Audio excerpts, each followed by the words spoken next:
Toguro mais uma vez foi detido no aeroporto internacional por conta de suas tatuagens. Ele disse: talvez eu apague minhas tatuagens na cara.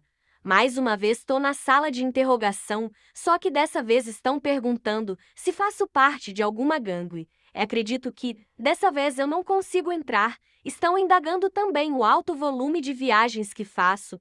Disse mais o Toguro.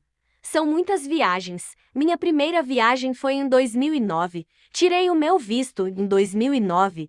Desde então, viajo sempre. Só que em 2023 viajei muito. Fiquei uma hora nas ideias.